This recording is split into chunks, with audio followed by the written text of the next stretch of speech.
నేను సుధా బులెటిన్ల ముందుగా హెడ్లైన్స్.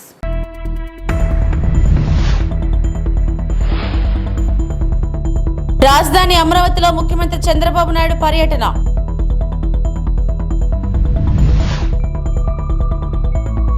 జగన్ ప్రభుత్వం చేసిన తప్పులను వెంటనే సరిదిద్దుతున్నాం మంత్రి నిమ్మల రామానాయుడు.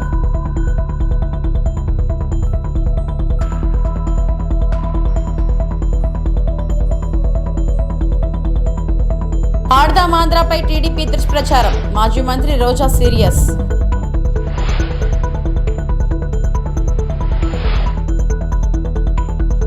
బీహార్లోని రాజ్గిర్లో నలంద యూనివర్సిటీ కొత్త క్యాంపస్ను ప్రధాని మోదీ ప్రారంభించారు. నలంద అనేది పేరు మాత్రమే కాదు, అది ఒక గుర్తింపు, గౌరవం. నలంద మూలము, అది మంత్రం. పుస్తకాలు మంటల్లో కాలిపోయిన జ్ఞానాన్ని నాశనం చేయలేరనే సత్యాన్ని ప్రకటింపజేసింది నలంద అని ప్రధాని ఉద్వేగభరితంగా పేర్కొన్నారు. కొత్త నలంద విశ్వవిద్యాలయం స్థాపన భారతదేశ స్వర్ణయుగానికి నాంది పలుకుతుందని ఆయన నొక్కి చెప్పారు. As we witness the revival of ancient glory in the golden era with Honorable Prime Minister Shri Narendra Modi ji serving as a guiding light for us all. Nalanda है उद्घोष इस सत्य का कि आग की लपटों में पुस्तकें भले जल जाएं, लेकिन आग की लपटें ज्ञान को नहीं मिटा सकती.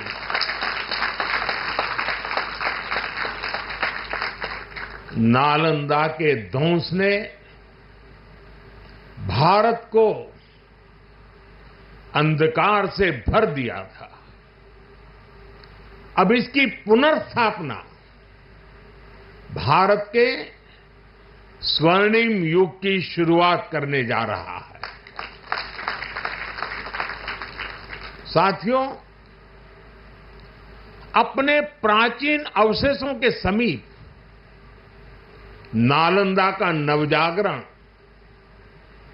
ये नया कैंपस विश्व को भारत के सामर्थ्य का परिचय देगा. नालंदा बताएगा जो राष्ट्र కొండవలలోని సీఎం నివాసం పక్కనే గత ప్రభుత్వ హయాంలో కూల్చివేసిన ప్రజావేదిక పరిశీలనతో చంద్రబాబు పర్యటన ప్రారంభమైంది.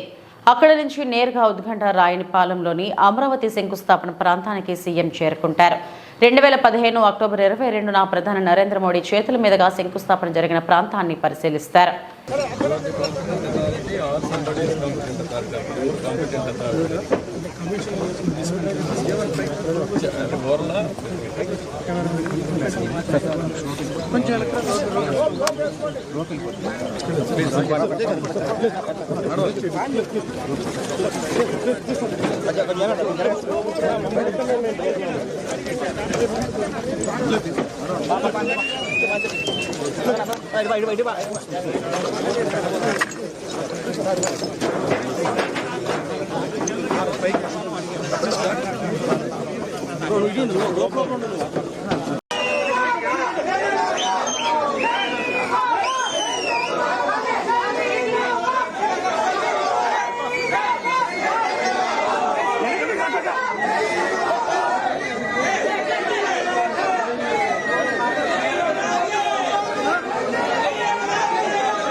వ్యవసాయం, రైతాంగం సమస్యల పట్ల జగన్ 5 ఏళ్ల పాటు నిర్లక్ష్యం వహించారు. ఖరీఫ్ పంటకు ఇబ్బంది లేకుండా యుద్ధ ప్రాతిపదికన చర్యలు తీసుకుంటామని మంత్రి నిమ్మల రామానాయుడు పేర్కొన్నారు. జగన్మోహన్ రెడ్డి పాలనలో కనీసం తూడుకి గురబడకు కూడా మందు కొట్టలేనిటువంటి స్థితిలో చిన్నపాటి వర్షానికి కూడా వేలాది ఎకరాలు ఏదైతే పంట ముంపు గురవుతుందో, ఈ రోజు జూన్ 20వ తేదీ వచ్చినా కూడా ఇప్పటికీ కూడా జగన్మోహన్ రెడ్డి గత ప్రభుత్వం కనీసం మరి ఎస్టిమేషన్ వేయడం గానీ, టెండర్లు పిలవడం గానీ, వర్క్ ఆర్డర్లు కూడా అంటే సీజన్ దాటిపోయినా కూడా వ్యవసాయం పట్ల, రైతాంగం పట్ల ఎంత నిర్లక్ష్యంగా వ్యవహరించి ఈ ఖరీఫ్ సీజన్ కూడా పంట ముంచేసేటువంటి విధంగా విధంగా గత ప్రభుత్వం ఏదైతే పనిచేసిందో దాన్ని ఇమ్మీడియట్లీ అయినా కొంత మేర కరెక్ట్ చేయాలనే ఉద్దేశంతో ఇమ్మీడియట్లీ ఏదైతే ఆ డ్రైన్స్ లో గాని కెనాల్స్ లో గాని ఎక్కడైతే ఆ యొక్క గురబడ యొక్క తోడు ఇటువంటి బీడ్ అంతా కూడా ఇమ్మీడియట్లీ క్లియర్ చేయమని చెప్పేసి ఒక ఇన్స్ట్రక్షన్. అదేవిధంగా మరి ఏదైతే గత 4-5 సంవత్సరాల జగన్మోహన్ రెడ్డి పాలనలో చూసాం, ఎక్కడ కూడా లాకులు గాని షట్టర్స్ గాని మరామతుల మాట నుంచి కనీసం గ్రీజ్ పెట్టలేనిటువంటి మెయింటెనెన్స్ కూడా చేయలేనిటువంటి దుస్థితిలో ఇవాళ ఈ ప్రభుత్వం ఏదైతే జగన్మోహన్ రెడ్డి ప్రభుత్వం ఏదైతే ఉందో మరి దాన్ని కొంత మేరైనా కరెక్ట్ చేయాలనే ఉద్దేశంతో. ఎందుకంటే ఆ లాకులు గాని ఆ యొక్క షట్టర్స్ కానీ ఇన్ టైమ్ లో పనిచేయకపోవడంతో వాటర్ మళ్లీ ఎదురు కూడా పొలాల్లోకి వచ్చి రైతులు వేలాది పెట్టుబడులు పెట్టి నష్టపోయిన పరిస్థితి కళ్ళారా చూసాం. అందుకే ఆ షట్టర్స్, ఆ గేట్స్, ఆ లాకులు ఇమ్మీడియట్లీ మరమ్మతులు, అదే విధంగా వాటి మెయింటెనెన్స్ ఇమ్మీడియట్లీ చేయాలని చెప్పేసి వాళ్ళకి ఇన్స్ట్రక్షన్స్ ఇవ్వడం జరిగింది. గత జగన్మోహన్ రెడ్డి 5 సంవత్సరాల పాలనలో ఏ డ్రైన్ లో గాని, ఏ మైనర్ డ్రైన్ లో గాని, ఏ కెనాల్లో గాని ఒక్క తట్ట మట్టి కూడా ఎత్తినటువంటి పరిస్థితి లేదు, డీసిల్టింగ్ చేసినటువంటి పరిస్థితి లేదు. దానివల్ల కొద్దిపాటి వర్షానికే ఆయకట్టు మొత్తం ముంపుకు గురయ్యేటువంటి పరిస్థితి. కొంత నీటి ఎద్దడి ఏర్పడితే కెనాల్స్ లో ఆ పొడికి తీయపడం వల్ల శివారు ప్రాంతాలకి నీరందక పంటలన్నీ కూడా ఎండిపోయేటువంటి పరిస్థితి. అటువంటి దుస్థితి నుంచి కనీసం నెక్స్ట్ సీజన్ కైనా మన పంటలను కాపాడాలనే ఉద్దేశంతో ఆ డ్రైన్స్ గాని కెనాల్స్ గాని ఏవైతే ఉన్నాయో వాటికి ఇమీడియట్లీ డీసిల్టింగ్ కి ఎస్టిమేషన్లు తయారు చేసి టెండర్స్ ప్రాసెస్ ని కంటిన్యూ చేసి కనీసం మరి నెక్స్ట్ సీజన్ కైనా సరే ఆ డీసిల్ తీసుకుంటేనే కొంత వ్యవసాయం బతుకుతుందనే ఉద్దేశంతో మరి అవి కూడా ఒక ఇన్స్ట్రక్షన్స్ గా కూడా ఇవ్వడం జరిగిందని చెప్పి తెలియజేసుకుంటూ రాష్ట్రంలో వైఎస్ఆర్సీపీ కార్యకర్తలపై దాడులు ఆపి ప్రజలకు ఇచ్చిన హామీలను నెరవేర్చడంపై టీడీపీ నేతలు దృష్టి సారించాలని మాజీ మంత్రి ఆర్కే రోజా హితవు పలికారు. మాజీ మంత్రి రోజా గురువారం తాడేపల్లిలో మీడియాతో మాట్లాడుతూ ఋషికొండలో పర్యాటక రంగం అభివృద్ధిలో భాగంగా పర్యాటక శాఖ కట్టిన భవనాలు అవే. మేమేమి వర్షానికి కారిపోయే అసెంబ్లీ సచివాలయం కట్టలేదు. 7 స్టార్ రేంజ్ లో పర్యాటక శాఖ భవనాలు నిర్మించాం. టీడీపీ నేతలు మేము కట్టిన మెడికల్ కాలేజీలు, నాడు నేడు స్కూల్స్, ఆసుపత్రులు, సచివాలయాలు, పోర్టులను కూడా ఇలానే చూపించండి. ఋషికొండలో నాణ్యమైన అంతర్జాతీయ స్థాయిలో కట్టడాలు నిర్మించాం. గతంలో చంద్రబాబు ఎక్కడైనా ఇంత నాణ్యమైన భవనాలు కట్టారా? కేంద్రం అనుమతి, హైకోర్టు పర్యవేక్షణతో నిర్మాణాలు చేపట్టామని మాజీ మంత్రి ఆర్కే రోజా పేర్కొన్నారు. నేను గర్వంగా చెప్పగలను, నేను మంత్రిగా ఉన్న సమయంలో ఇలాంటి ఒక అద్భుతమైన కట్టడాన్ని వైజాగ్ లో కట్టడం అనేది నా లైఫ్ లో అది ఒక బెస్ట్ మెమరీగా ఉండిపోతుందని నేను అనుకుంటున్నా.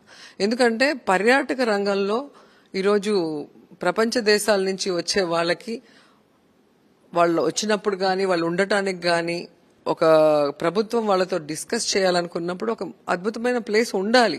అది ఎక్కడికి వెళ్ళినా కూడా ఉన్నాయి అన్ని రాష్ట్రాలకి. మన దురదృష్టం రాత్రికి రాత్రే పారిపోయి వచ్చారు కాబట్టి రాజధాని టెంపరీ, అన్ని టెంపరీ, ఎక్కడ ఒక పర్మనెంట్ బిల్డింగ్ అని ఒక అద్భుతమైనది లేదు. సో వైజాగ్ ని ఒక అంతర్జాతీయ స్థాయి సిటీగా రూపుదిద్దాలని జగన్మోహన్ రెడ్డి గారు అనుకోవటమే తరువాయిగా 2021లో కేంద్ర ప్రభుత్వానికి అన్ని పర్మిషన్లు తీసుకుని దీన్ని స్టార్ట్ చేయడం జరిగింది. సో దాదాపుగా 61 ఎకరాల పైగా ఉన్న ఈ ల్యాండ్ లో 9.88 అంటే దాదాపుగా 10 ఎకరాలలో ఒక 7 బ్లాకులు కట్టడం జరిగింది. సో ఈ 7 బ్లాకులు కట్టేటప్పుడు కూడా ఎంత యాగి చేశారు, ఎంత విషం జిమ్మారు ఈ ఇప్పుడు సోకాల్డ్ లీడర్లు అందరూ కూడా మనం కళ్ళారా చూసాం. కేసులు కూడా వేశారు. సో హైకోర్టు పర్యవేక్షణలోనే ఇది జరిగింది. సో టెండర్కి వెళ్ళినప్పుడే ఏం కడుతున్నాం, దాంట్లో ఏమేమి ఉంటాయి, వసతులు ఏంటి, డీటెయిల్ రిపోర్ట్ తోనే టెండర్స్ వేయటం జరిగింది. సో ఇన్ని క్లియర్ గా ఉన్నా కూడా ప్రజల్ని మభ్యపెట్టే విధంగా, ప్రజల్ని తప్పుదారి పట్టించే విధంగా చెప్పిందే చెప్తా ఉంటే అబద్ధం నిజమవుతుంది అనుకున్న ఆయన ఎప్పటి ఓల్డ్ ఫార్ములాని ఇంకా కూడా ఆయన అప్లై చేయటం అనేది చాలా బాధాకరంగా ఉంది. అందరూ కూడా పాల్గొనే విధంగా ఈ ఆడుదాం ఆంధ్ర అనే ఒక కార్యక్రమాన్ని రూపుదిద్దడం జరిగింది. దీనికి అందరూ కూడా జగనన్నని అప్రిషియేట్ చేశారు. రెండోది 100 కోట్ల బడ్జెట్ ఈ ఆడుదాం ఆంధ్ర ప్రోగ్రామ్. 100 కోట్ల బడ్జెట్ లో 100 కోట్ల స్కామ్ ఎలా జరుగుతుందో మీరు చెప్పండి. వాళ్ళకి ప్రైజ్ మనీ ఇవ్వలేదా? 3 లక్షల మ్యాచెస్ కండక్ట్ చేయలేదా?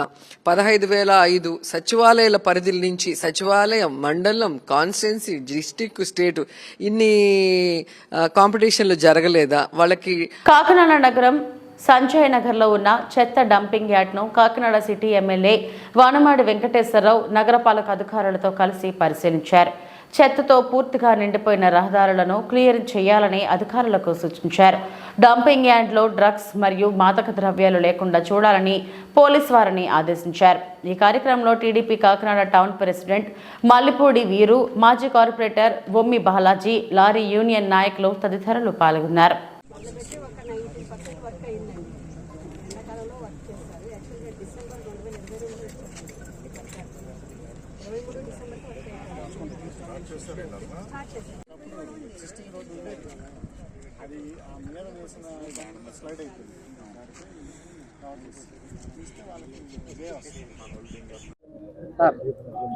ఓకే, అందరికీ నమస్కారం.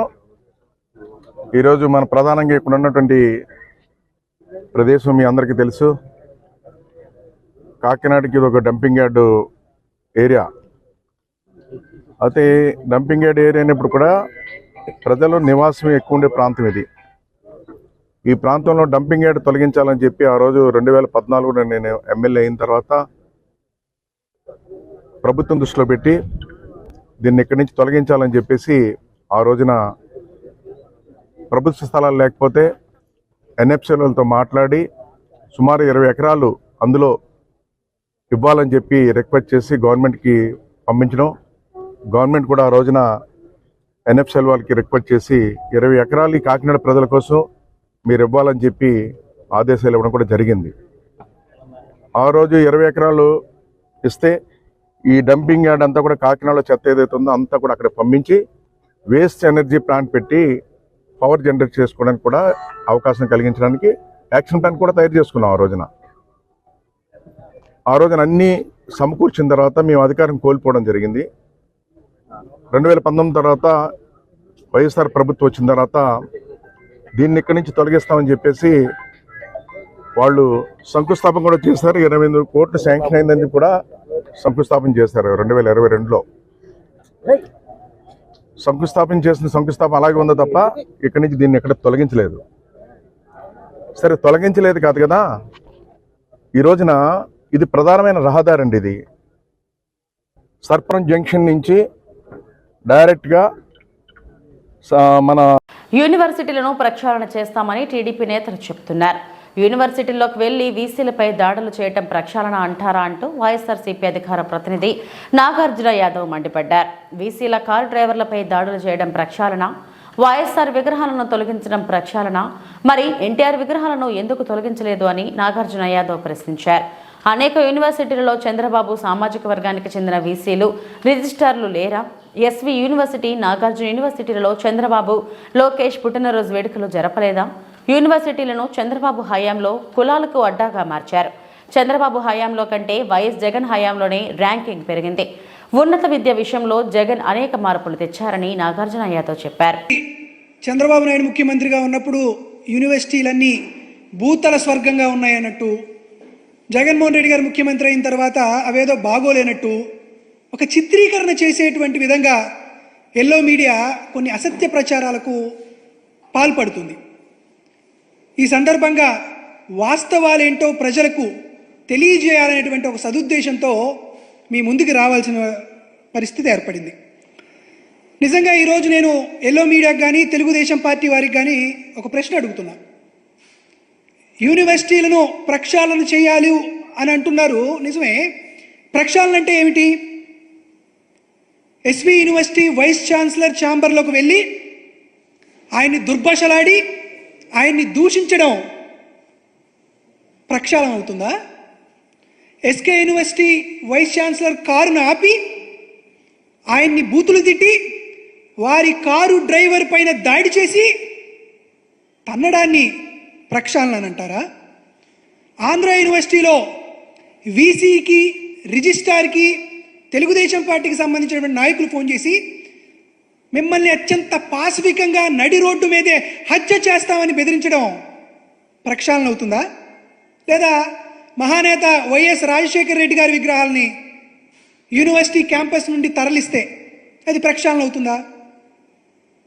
తెలుగుదేశం పార్టీ వారిని ఒకటి అడుగుతున్నాను, రాజశేఖర రెడ్డి గారి విగ్రహాలను తొలగిస్తే అది ప్రక్షాళన కిందకు వస్తే, మరి పద్మావతి యూనివర్సిటీలో ఎన్టీ రామారావు గారి విగ్రహం ఉంది కదా, జేఎన్టీయూ అనంతపురంలో ఎన్టీ రామారావు గారి విగ్రహం ఉంది కదా, కుప్పంలో ఉన్నటువంటి ద్రవిడ యూనివర్సిటీలో ఎన్టీ రామారావు గారి విగ్రహం ఉంది కదా, మరి ఇద్దరు మాజీ ముఖ్యమంత్రులే కదా, మరి ఎన్టీఆర్ విగ్రహాన్ని కూడా తొలగించాలి కదా. మాజీ ముఖ్యమంత్రులు విగ్రహాలు క్యాంపస్లో ఉంటే వారికి గౌరవప్రదంగా చూసుకోవాలి, కానీ వాటన్నిటినీ తొలగించడం మీ ప్రక్షాళన కింద వస్తుందా అని అడుగుతున్నా. దీంతోపాటు అసలుకి వర్సిటీలని రాజకీయ వేదికలుగా ఉపయోగించుకుంది ఎవరు? చంద్రబాబు నాయుడు కాదా? నారా లోకేష్ కాదా? ఈరోజు వైస్ ఛాన్సలర్ పోస్టుల గురించి మాట్లాడుతున్నారు చంద్రబాబు నాయుడు గారు ముఖ్యమంత్రిగా ఉండగా. అల్లూరు సీతారామరాజు జిల్లా మారేడుమిల్లి స్థానిక పోలీస్ స్టేషన్ కూడలిలో మండల డెవలప్మెంట్ అధికారి వీరకిషోర్ అధ్యక్షత చికెల్ సెల్ వ్యాధిపై అవగాహన కార్యక్రమం నిర్వహించారు. మండల పురవీధుల్లో ర్యాలీ చేపట్టారు. ఈ సందర్భంగా స్థానిక ప్రాథమిక ఆరోగ్య కేంద్రం వైద్యాధికారి రాణి శిరీష వ్యాధి లక్షణాల గురించి వివరించి చెప్పారు. చికెల్ సెల్ వ్యాధి నివారణ కొరకు ప్రతి ఒక్కరూ వైద్య పరీక్షలు చేయించుకోవాలని మండలంలోని ప్రజలకు వివరించారు.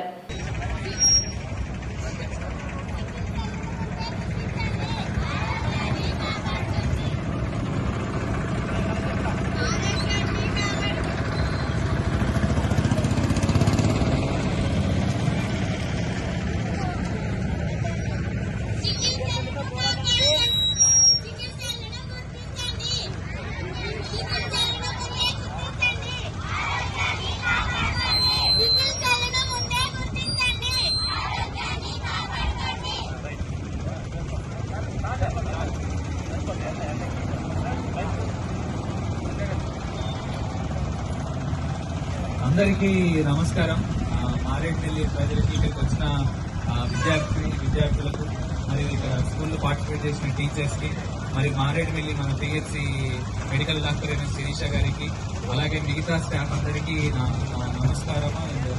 ఈరోజు ముఖ్యంగా ఈరోజు కలుసుకోవడానికి ఈ మానవాహారం ఏర్పాటు చేయడానికి ముఖ్య ఉద్దేశం, ఈరోజు sickle cell anaemia disease control day. మనకి ఇంటర్నేషనల్ గా, అంతర్జాతీయంగా ఈ సికిల్ సెల్ డిసీజ్ ని గుర్తించడానికి ఈ రోజు యొక్క ముఖ్య ప్రాముఖ్యత.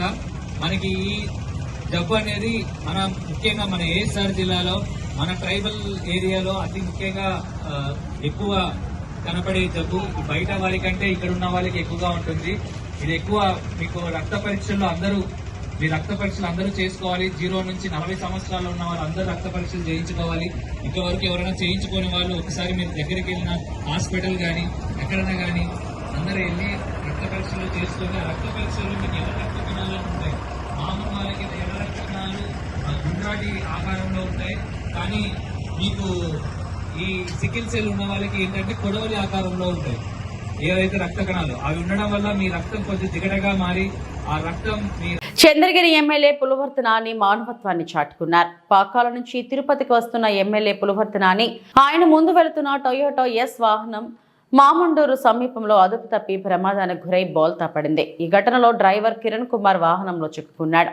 ఎమ్మెల్యే పులివర్తి నాని వెంటనే తన వాహనాన్ని ఆపి సిబ్బంది సహకారంతో కిరణ్ కుమార్ ను బయటకు తీసుకొచ్చారు. గాయాలైన కిరణ్ కుమార్ ను తన వాహనంలో ఆసుపత్రికి తరలించేందుకు ప్రయత్నం చేశారు. ఇంతలో హైవే పెట్రోలింగ్ వాహనం రావడంతో కిరణ్ కుమార్ ను హాస్పిటల్కు తరలించారు. మెరుగైన వైద్యం అందించాలని ఎమ్మెల్యే పులివర్తి నాని వైద్యులకు సూచించారు. జాతీయ రహదారిపై అత్యంత జాగ్రత్తగా ప్రయాణించి సురక్షితంగా గమ్యం చేరుకోవాలని ప్రయాణికులకు ఆయన సూచించారు.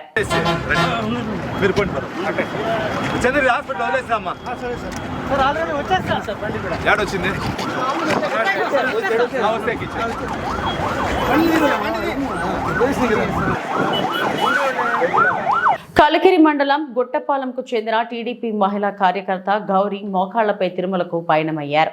4వసారి సీఎంగా చంద్రబాబు ప్రమాణ స్వీకారం చేయడం, అలాగే నల్లారి కిషోర్ కుమార్ రెడ్డి భారీ విజయం సాధించడంతో మొక్కులు చెల్లించేందుకు మోకాళ్లపై వెళ్లినట్లు ఆమె తెలియజేశారు. ఈ మేరకు శ్రీవారి మెట్టు నడక మార్గం ద్వారా మోకాళ్లపై వెళ్లారు.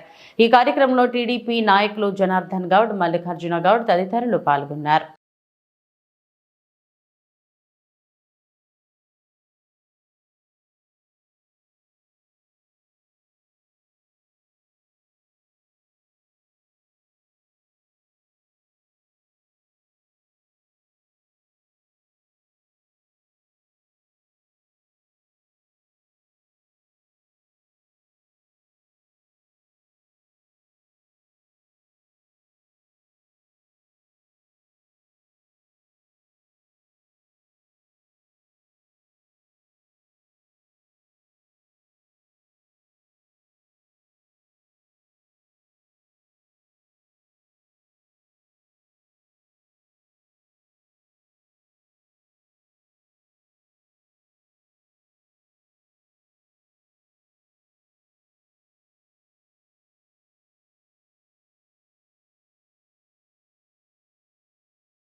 అందరికీ నమస్కారములు. నా పేరు గౌరీ. మేము కలిగిరి మండలం నుంచి గుట్టపాల గ్రామం నుంచి వచ్చినాము. పీలేరు నియోజకవర్గం నల్లారి కిషోర్ కుమార్ రెడ్డి గారు గెలవాలనేసి, తెలుగుదేశం పార్టీ రావాలి, చంద్రబాబు నాయుడు గారు ముఖ్యమంత్రి కావాలి, ఈ అరాచకాలన్నీ నిలిచిపోవాలనేసి దేవుడికి ప్రార్థించి ముక్కొని మోకాళ్ళ పైన నడిచి వస్తాను. తెలుగుదేశం పార్టీ గెలిస్తే అని నా ముక్కుబడి చెల్లించడం కోసం ఈ రోజు ఇక్కడ సమావేశమయ్యి అందరము భక్తితో ఈ కార్యక్రమాన్ని మొదలు పెడుతున్నాము.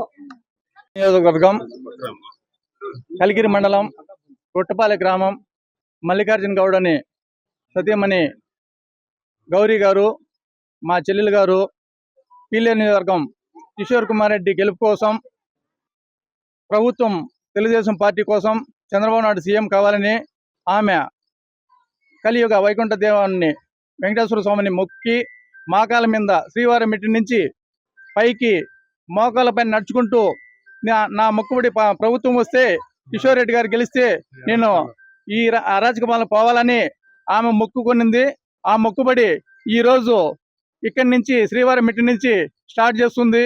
ఆమె ఈ రోజు రేపు అనేది తిరుమల దేవస్థానానికి వైకుంఠ వెంకటేశ్వర స్వామిని దర్శించుకుని మొక్కుబడి చెల్లించుకుంటుందని ఆశిస్తున్నాను. అందరికీ నమస్కారాలు.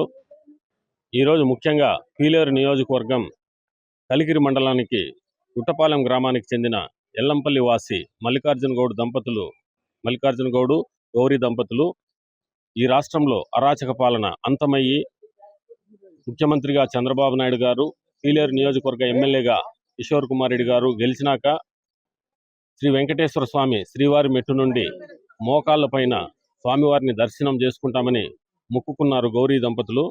వాళ్ళ యొక్క మొక్కుని తీర్చుకోవడానికి ఈరోజు మా మండలం తరఫున ముఖ్యమైన నాయకులందరం కూడా వచ్చి వాళ్ళకి సంఘీభావం తెలియజేస్తున్నాము.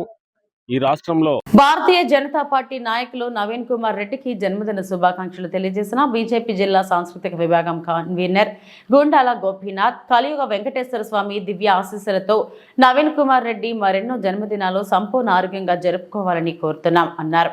నవీన్ కుమార్ రెడ్డికి జన్మదిన శుభాకాంక్షలు తెలిపిన వారిలో బీజేపీ తూర్పు మండల ఉపాధ్యక్షుడు తొండమనటి సుబ్రహ్మణ్యం రెడ్డి, సెంట్రల్ మండల అధ్యక్షుడు పాటిబండ మురళి, నార్త్ మండల అధ్యక్షుడు ప్రభాకర్ నాయుడు, ఆలపిరి మండల అధ్యక్షుడు Janardhan Reddy, BJP SC Morcha senior నాయకులు మల్లారపు రవిప్రసాద్, బీజేపీ నాయకులు జయంత్ కుమార్ ఖుండే, చెంగారెడ్డి, పురోహితుడు సురేష్ స్వామి, వినాయక నిమజ్జన కమిటీ గౌరవ సభ్యులు డిపి ఆనంద్ తదితరులు పాల్గొన్నారు.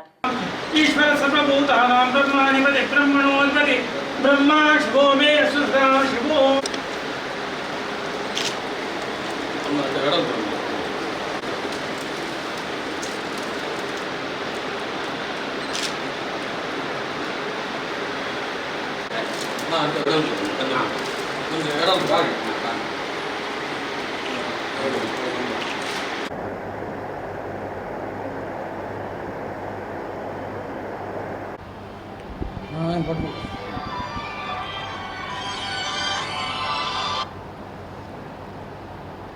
కలియుగ ప్రత్యక్ష దైవమైన తిరుమల శ్రీవారి పాదాల చెంత జన్మించడమే జన్మజన్మల పుణ్యఫలం.